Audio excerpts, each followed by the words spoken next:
राधे राधे दोस्तों, जय सीताराम। आज हम बात करेंगे जन्म कुंडली में बनने वाले विपरीत राजयोग के बारे में। विपरीत राजयोग कैसे बनता है? जब भी कोई प्लैनेट कुंडली में, जब भी कोई प्लैनेट नेगेटिव इफेक्ट्स देने वाला हो और अगर वो हमें पॉजिटिव रिजल्ट्स देने लग जाए तो उसे कहा जाएगा कि वो प्लैनेट अपने स्वभाव के विपरीत जाकर के कार्य कर रहा है और उसी को विपरीत राजयोग कहते हैं। विपरीत राजयोग बनता है छठे भाव से, आठवें भाव से और 12वें भाव से। ये 3 हाउसेस से ही बनता है और यही तीनों हाउस अपनी कुंडली में क्या माने जाते हैं? नेगेटिव। ये नेगेटिव हाउसेस है। अगर ये नेगेटिव हाउसेस अगर हमें पॉजिटिव रिजल्ट्स देने लग जाए तो उसे विपरीत राजयोग कहा जाता है।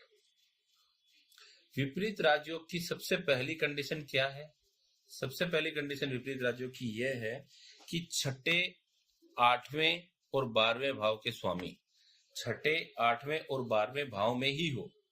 इन्हीं भावों में ये होने चाहिए प्लैनेट्स, तब उसे विपरीत राजयोग माना जाता है। दूसरी कंडीशन क्या है? छठे, आठवें और 12वें भाव के स्वामी छठे, आठवें और 12वें भाव में तो हो, लेकिन उनका संबंध 6, 8, 12 के स्वामियों के अलावा किसी अन्य भाव के स्वामियों से उनका संबंध नहीं होना चाहिए, तभी ये विपरीत राजयोग होगा। ये हुई पहली कंडीशन। आइए अब इसको हम उदाहरण के तौर पे समझते हैं। मान लीजिए कर्क लग्न की कुंडली है। ये कर्क लग्न की कुंडली है, तो इसमें छठे भाव का स्वामी कौन है? छठे भाव के स्वामी है गुरु। आठवें भाव का स्वामी कौन है? शनि। और 12वें भाव का स्वामी कौन है? बुध। जब जन्म कुंडली में इस जन्म कुंडली में कर्क लग्न की कुंडली में जब बुध, गुरु और शनि 6, 8, 12 में से किसी भी भाव में होंगे तो उसे विपरीत राजयोग माना जाएगा। ऐसा जरूरी नहीं कि गुरु इस घर में ही हो। गुरु इस घर में होगा तो भी माना जाएगा, गुरु इस घर में बैठा होगा तब भी माना जाएगा, इस घर में बैठा होगा तब भी माना जाएगा। सेम उसी तरह अगर शनि छठे भाव में बैठा होगा तो भी विपरीत राजयोग होगा, 8वें भाव में बैठे होंगे तब भी होगा और 12वें भाव में होंगे तब भी होगा। तो यहाँ पे छठे, 8वें और 12वें भाव के स्वामी हुए गुरु, शनि और बुध। अब दूसरी कंडीशन क्या है कि इनकी युति और इनका संबंध किसी दूसरे भाव के स्वामियों से नहीं होना चाहिए। ये उदाहरण के तौर पे समझते हैं इसको। मान लीजिए गुरु यहां बैठे हैं और शनि यहां बैठे हैं, तब तो क्या है कि गुरु के ऊपर में शनि की 7वीं दृष्टि पड़ रही है, तो ये विपरीत राजयोग हो जाएगा। अब मान लीजिए गुरु बैठा है छठे भाव में, यहां गुरु बैठा है और यहां मंगल बैठा है, तो क्या ये विपरीत राजयोग होगा? नहीं, ये विपरीत राजयोग भंग हो जाएगा। क्यों?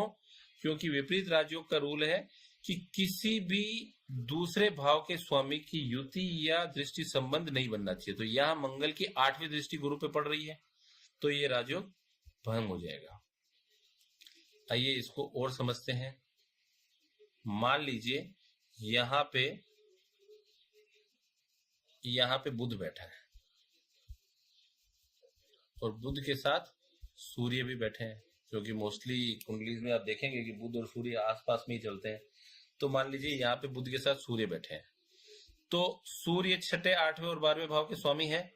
देखते हैं, छठे भाव के स्वामी सूर्यदेव नहीं है, 8वें भाव के स्वामी भी सूर्य नहीं है और 12वें भाव के स्वामी भी सूर्य नहीं है। तो यहाँ पे ये विपरीत राजयोग नहीं माना जाएगा, ये विपरीत राजयोग भंग हो जाएगा। अब दूसरी कंडीशन क्या बोलती है?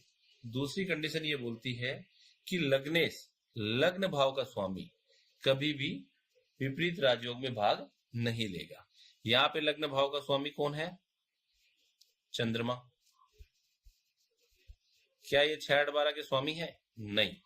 तो ओके है। उदाहरण के लिए हम दूसरी कुंडली देखते हैं। चलो मेष लग्न की कुंडली देखते हैं। ये है आपके सामने मेष लग्न की कुंडली। मेष लग्न की कुंडली में मंगल लग्नेश है और मंगल 8वें भाव का स्वामी भी है। तो जब भी विपरीत राजयोग देखेंगे तो हमें यह देखना जरूरी है कि लग्नेश विपरीत राजयोग में भाग नहीं लेगा। आइए उदाहरण के तौर पे समझते हैं इसको। मान लीजिए बुध यहां बैठे हैं और मंगल यहां बैठा है, तो अब क्या हो गया, बुध तो छठे भाव का स्वामी है, तो ये तो विपरीत राजयोग बनाने के लिए रेडी है, लेकिन मंगल की दृष्टि यहां पर बुध पर पड़ रही है, तो ये राजयोग नहीं माना जाएगा। या मंगल मान लीजिए छठे, 8वें और 12वें भाव में कहीं भी बैठा होगा, मान लीजिए मंगल यहां बैठा है और बुध यहां बैठा है, तो क्या आप बोलोगे कि ये विपरीत राजयोग है? नहीं। क्यों? क्योंकि ये विपरीत राजयोग नहीं होगा। मंगल राजयोग में भाग नहीं लेगा, बुध से विपरीत राजयोग जरूर बनेगा। आइए इसको दूसरी तरीके से समझते हैं। मान लीजिए गुरु यहां बैठा है और मंगल यहीं बैठे हैं, तो क्या अब ये विपरीत राजयोग है? नहीं। गुरु 12वें भाव का स्वामी तो है, लेकिन वो 6, 8, 12 में नहीं बैठा है, पहली बात तो। दूसरी बात, गुरु की दृष्टि तो पड़ रही है मंगल पे, लेकिन मंगल विपरीत राजयोग में भाग नहीं लेगा। तो इस तरीके से जन्म कुंडली में विपरीत राजयोग देखा जाता है। मैंने कंडीशंस यहाँ पे लिखी है, आप इन्हें नोट कर लीजिए, चाहे स्क्रीनशॉट ले लीजिए। आशा करता हूँ आपको मेरी वीडियो पसंद आई होगी।